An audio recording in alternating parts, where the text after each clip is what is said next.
Holy Mother was real mother and mother of the world.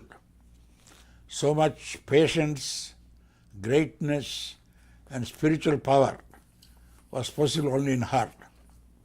Outside she looked like an ordinary woman, all the time engaged in household work, looking after the relations and people who take shelter in her.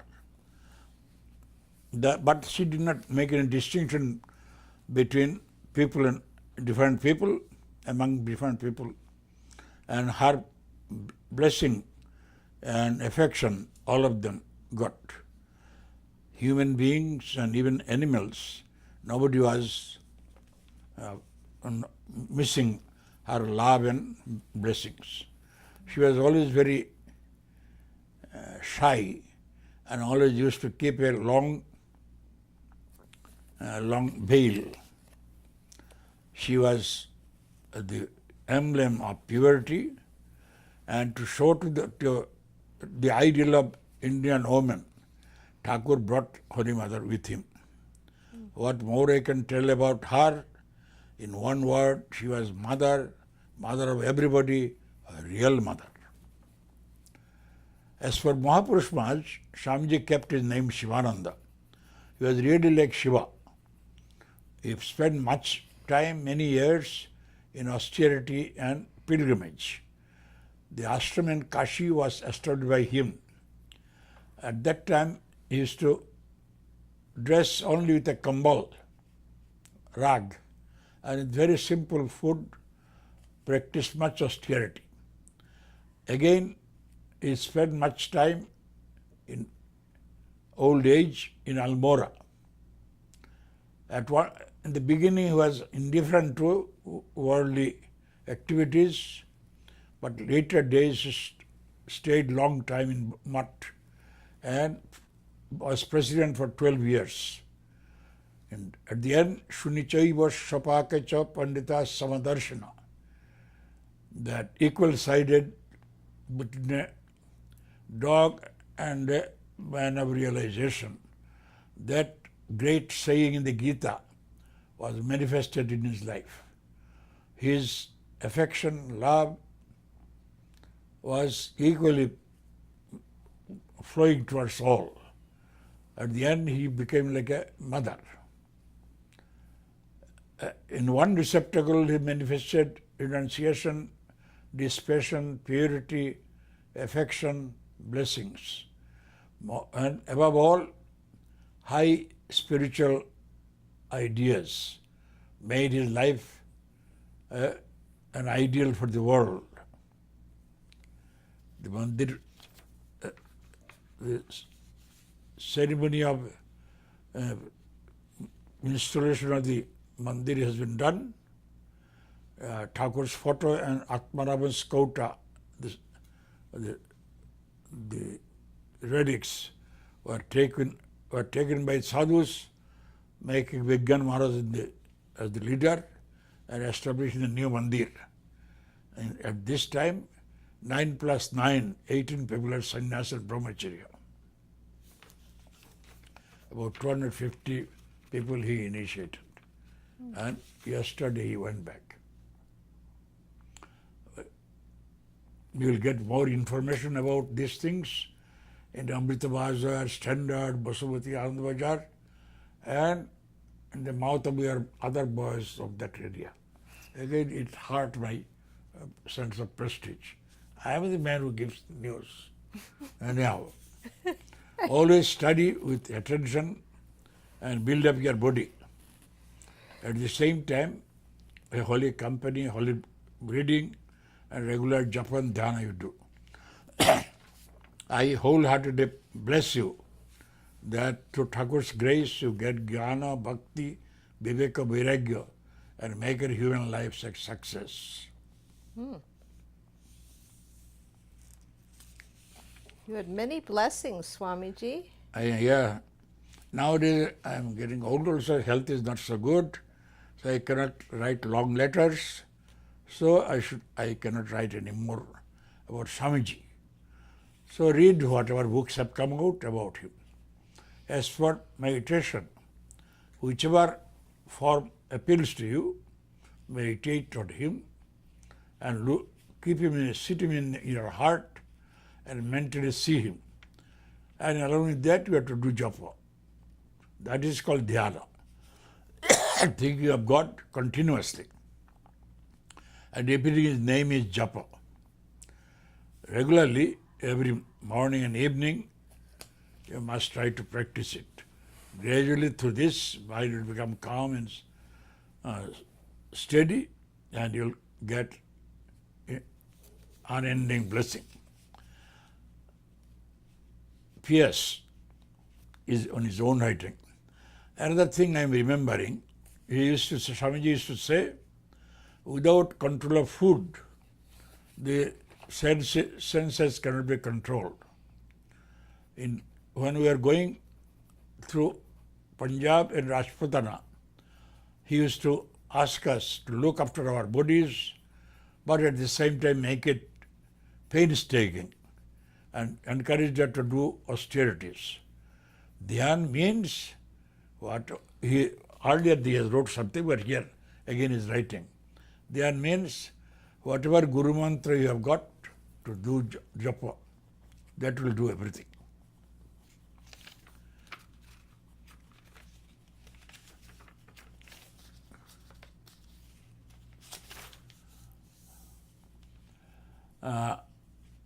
Who will become the president of the mountain mission has not yet been decided.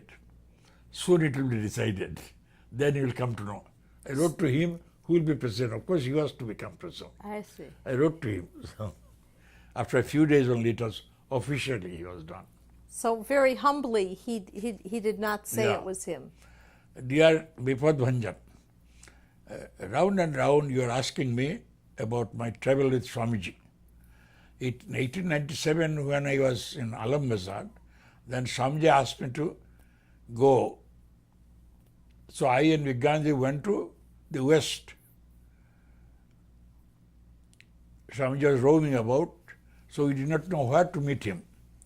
So according to his direction, first we went to Ambala and stayed for some time. Then one brother disciple took Vivekananda ji to find out a place, to choosing a place in Dehradun. I stayed in Ambala. Then we got news from a disciple of Swamiji that we had to meet him in Lahore. But when Swamiji would be reaching Lahore, he did not know. So without waiting in the station, I went to an address that was given to me. Later I came to know that in Lahore station, 1 hour later, Swamiji reached, and they have made great arrangement for welcoming him, Sanatanis and Arya Samajis.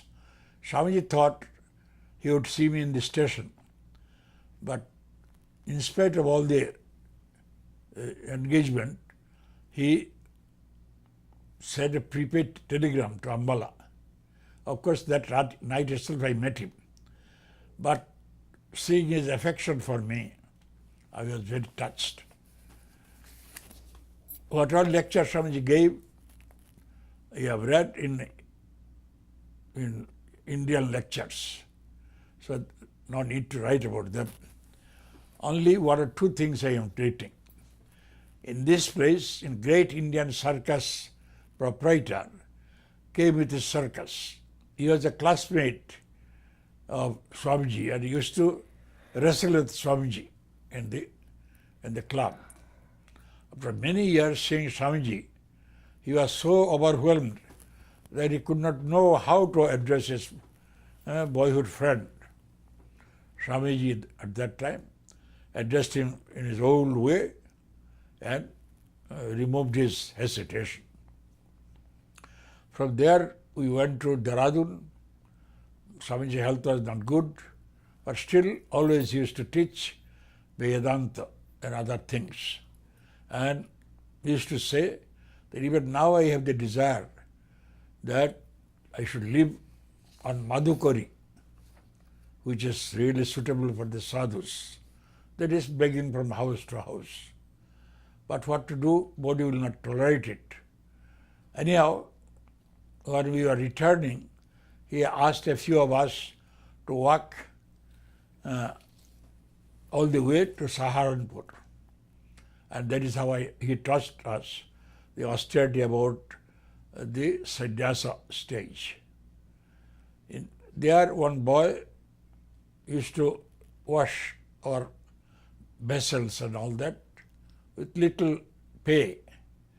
Hearing that he belonged to the Kshatriya caste, Swamiji took him to Rajputana Khetri to give him proper education and gave his Upanayana and arranging his studies.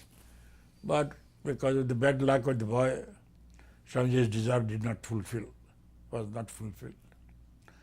From there, from Delhi, we went to Alwar, Jaipur, then to Kshetri. From that place, Jaipur was 90 miles away. In those places, Swamiji encouraged us to eat vegetarian food. Now and then he used to say, if somebody can take vegetarian food for 12 years, he can become a Siddha. In Delhi, Swamiji did not go to a rich man's house whom he knew, but he went to a man of modest means. In Alwar also the same thing. In these places, Swamiji encouraged us to learn horse riding and other things. In fact, in one word, Swamiji used to try so that his companions and devotees and disciples can have all types of all-round training, spiritually, mentally and physically, and they can be all-round people. Seeing your enthusiasm, I have written in brief about Swamiji. Of course, by later how much to write, if you come this side, we should again sit together and tell all the stories. Study well so that you can do well in studies. When the form of the deity is not clear, you have to go on repeatedly doing it with patience. With constant practice, gradually all the obstacles will be removed. But give more attention to their studies. The next one was, and now the blessings of Vijaya. Hope you are well. Then he passed on. He was fond of young people and always used to inspire. So in Madhavan, in fact, he inspired. And Madhavanji was always very devoted to him. When Madhavananda Swami was sent to America, after a few, 3-4 years, he took him back to India and made him assistant secretary. And he was a right-hand man, major supporter. And that was, before that he was president of Advaita, etc. And because he was fond of Madhavanji, and he was qualified also. And probably Madhavanji was not impressed by his work in America. So he went back. Who was not impressed by his work? Madhavananda himself. Oh, he wasn't impressed by his own work in America. Very few people are coming and all that. Somebody asked Swami Shuddhananda, why have you put on Garua? Then Shuddhananda, as a young sadhu, answered, you see, when you are at home, when the call of the other world will come, you will feel very painful. So from now itself I use Garua, so that all the time I can remember that today or tomorrow I shall have to die. So that there's nothing to be sorrowful about it. Swami Vivekananda used to call him as Khoka.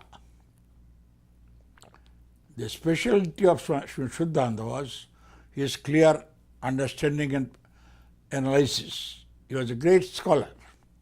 Who is saying these things? Eh? Who is saying these things? I'm talking from the information I gathered from Oh, them. okay. I thought you were reading from the book. That's what I'm asking. Okay. I'm giving one word from here. Okay, let me ask it in the form of a question. All right, go ahead. Maybe you could just say, I can ask, what was the most distinguishing thing about Swami Shuddhananda? He was a great scholar, and he was really the main manager. See, Swami Brahmananda was a saint. He was not, his mind was not in the work. Whenever they would go to seek his help, he will give direction. Swami Shuddhananda is secretary, but he was a senior person.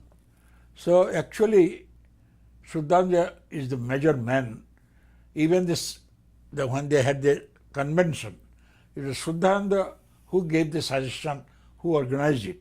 Of course, Shuddhananda was there in charge. Then managing Udbodhan, he was editor of Udbodhan for many years after Swami Shuddhananda. So he was the right-hand man of Shuddhananda, but he used to live in Belur. And Belur manager was Premananda Swami, later Mahapurush Maharaj, and Maharaj would come and go and all that. So that is major decisions, my theory is, he used to make, and Shuddhananda used to say yes or no. And when Shuddhananda wanted decision, then he would ask Maharaj for yes or no. You see? That decision means yes and no, not too much, but that insight, great insight. But detailed work, my feeling is Swami Shuddhananda who did it. And you must remember, he was not much younger than them. He missed Thakur for a short time. So about 4 or 5, no, maybe about 10 years younger. So he's the next in generation, you see. And he was more brilliant and more given to work side. Birijandi joined earlier, same age. They're all classmates, I think. Did he have many disciples, Swami Shuddhananda ji? No, only 6 months he lived. Before that he was vice president, but he was not initiating. And whenever they would ask him, no, my health is not good, I have not yet realized what shall I initiate. And Nirmal, you give, Madhvananda Swami, you give. Then, like that, he was a very simple way, as if. But at the same time, he did Kali Puja and later said, no, did proofreading for the whole night. He said, I had the feeling as if I have done Kali Puja whole night. So that feeling of service, Swamiji. And he was a scholar, he wrote commentaries about Swami's books. And most of the books he translated. And very Swami's language, very wonderfully imitated. Or he was a Calcutta boy also. The colloquial language is that he introduced in the letters of Vivekananda. And then the Song of Sannyasin, that also he translated. So everybody thought this is almost original. So Swamiji's books, Udbodhan published, he was the first man to publicize Swamiji. So his specialty, many of the Swamis were inspired by him. M used to send to Gyan Maharaj and Shuddhananda Swami. So all of them used to come to him, and Madhvananda Swami and others were specially inspired by him. So I should say that one. And he was the builder of the mutt, in one sense. When there was a court case, that trouble, it was, main attack was against him. Because his junior colleagues, a few of them went against what organization idea, they wanted more freedom, that. And he was the main man who was Mahapurush and others were like saint. They were the people who were advising him that way. So that is one thing, influenced so many people. Crucial decisions, normally he would bring it to decide. I have heard stories that he advised that we need not have so many birthdays to bring down to, the proposal was for 3. But he was telling, let us have only Thakur. Even Mother Swamiji not necessary. But the trustee did not accept. They only accepted 3. And for changing, I heard stories that 1930s, at the beginning of the century, several Swamis came to America. Then for a long time, many people did not come. Then again, 1930s, quite a number came in 6, 7, 8 years. And I give credit to Swami Shuddhananda. Whoever would go, these are all his brother disciples. So Paramananda Swami he brought his nephews, nieces and all that. So he was not asking for anybody.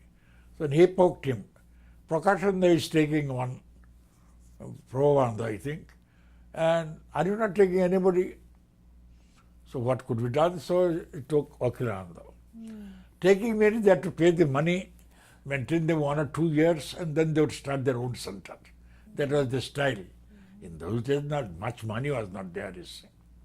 So that is how our Akhilananda Swami came to this country.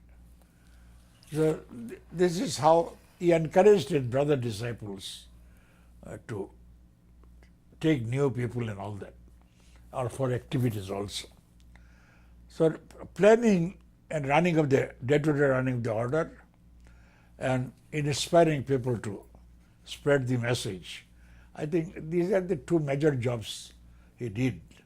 He was editor of Udbodhan also, and of course major work was translating Swamiji into Bengali.